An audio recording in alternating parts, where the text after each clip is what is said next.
पहले हम आते हैं प्राइमरी लेयर पे।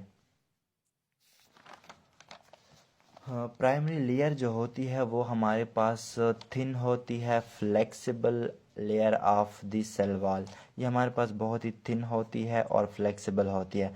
इसकी जो कंपोजिशन है वो सेलुलोज से ज़्यादातर मिलकर बनी होती है, hemi cellulose, pectins, glycoprotein, polysaccharides etcetera.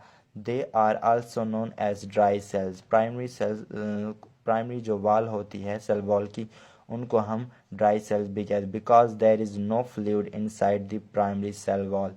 Primary cell wall have the ability to change its size and shape. चूँकि मैंने आपको बताया था कि इनमें इलास्टिसिटी होती है, तो ये अपने साइज को चेंज कर सकते हैं।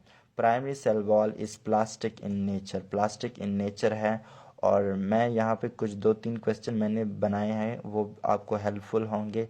ये यहाँ पे हमारे पास जो है कि कितने ग्लूकोज मॉलिक्यूल एक सेलुलोज बनाएंगे, यानी 3 हजार ग्लूकोज मॉलिक्यूल्स एक सेलुलोज बनाएंगे। प्लांट का जो ज़्यादातर सेल वॉल होता है वो सेलुलोज से मिलके बना है। और सेलुलोज क्या है, हमारे पास एक पॉलीसेकेराइड है जो कि ग्लूकोज यूनिट का पॉलीमर है। अब 100 cellulose molecules collectively called micelle. जैसे कि मैंने आपको बताया था कि smallest cell unit cell wall की क्या है, माइसेले है। तो ये जो माइसेले होती है ये 100 सेलुलोज मॉलिक्यूल से मिलके बनी होती है।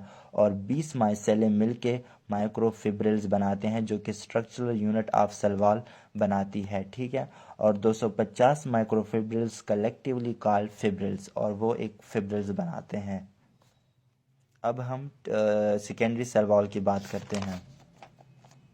सेकेंडरी सेल वॉल जो होती है वो हमारे पास प्राइमरी सेल वॉल के इनर साइड पे प्रेजेंट होती है, यानी प्राइमरी सेल वॉल के इनर साइड जो होती है उसको हम सेकेंडरी सेल वॉल कहते हैं। सेकेंडरी सेल वॉल जो होती है वो प्लास्टिक इन नेचर नहीं होती। जैसे कि मैंने आपको बताया था कि प्राइमरी जो होती है वो थिन है और प्लास्टिक इन नेचर है, फ्लेक्सिबिलिटी भी है। लेकिन ये जो है ये प्लास्टिक इन नेचर नहीं है हमारे पास। और ये हम प्लांट को एक न्यूट्रिएंट्स प्रोवाइड करते, उसको थोड़ा सपोर्ट देते हैं, यानी ये प्राइमरी सेल वॉल के मुकाबले में थोड़ी हार्डनेस प्रोवाइड करती है सेल वॉल को। अब केमिकल कंपोजिशन जो है सेकेंडरी सेल वॉल की वो ये है, cellulose is the main component and it is about 50% of the total sale wall.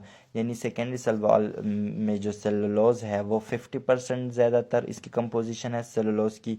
और लिग्निन ज़्यादातर पाया जाता है, यानी 25% जो सेकेंडरी सेल वॉल होता है वो लिग्निन से मिलकर बना होता है। Pectins and hemicellulose are present in less amount, यानी पेक्टिन और हेमीसेलुलोज लेस अमाउंट में प्रेजेंट होते हैं। ग्लाइकोप्रोटीन जो होती है उनमें टोटली absent होती है। ग्लाइकोप्रोटीन यानी ग्लूकोज प्लस प्रोटीन मिलके ग्लाइकोप्रोटीन बनाते हैं, वो टोटली absent होती है। Secondary cell wall lignin secondary cell wall lignin is polyphenol, यानी लिग्निन जो है वो हमारे पास पॉलीफिनॉल है जो कि हमारे सेल वॉल को थोड़ा हार्डनेस स्ट्रेंथन देता है।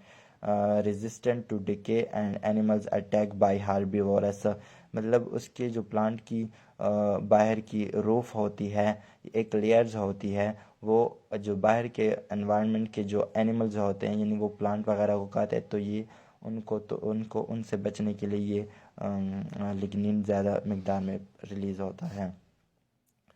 Primary walls have rarely lignin, primary wall में लिग्निन नहीं होती लेकिन सेकेंडरी वॉल में लिग्निन होती है। सेकेंडरी सेल वॉल के फिर 3 लेयर्स है, वो देखते हैं। Secondary cell wall have 3 layers, S1, S2, S3। S1 जो होती है वो आउटर लेयर होती है, S2 जो होती है वो thickest and middle layer about 5 था 7 माइक्रोमीटर, S3 जो होती है वो होती है इनर लेयर अबाउट 100 था 20 नैनोमीटर। और सेकेंडरी सेल वॉल जो होती है उनमें अरेंजमेंट फिब्रिल्स की डिफरेंट एंगल्स पे होती है और S2 में अरेंजमेंट ज़ीरो एंगल पे होती है। और मिडल लैमेला तो हमने यहाँ पे लिखा नहीं है, लेकिन मैं मिडल लैमेला का बताता हूँ। मिडल लैमेला जो होता है उनमें पेक्टिन रिच अमाउंट में पाया जाता है, और ये जो प्राइमरी और सेकेंडरी सेल वॉल दोनों को आपस में मिलाती है, यानी एक्ट करती है एज अ सीमेंट। जिस तरह हम सीमेंट यानी दो ईंटों के दरमियान आपस में रखते हैं और वो इनको जोड़ता है, कनेक्ट करता है, इस तरह मिडल लैमेला इस तरह का रोल प्ले करता है। तो ये था आज हमारा सेल वॉल, उसकी 3 लेयर्स और उसके फंक्शन। तो अगर आपको वीडियो अच्छी लगी तो लाइक ज़रूर कीजिए। अल्लाह हाफिज़।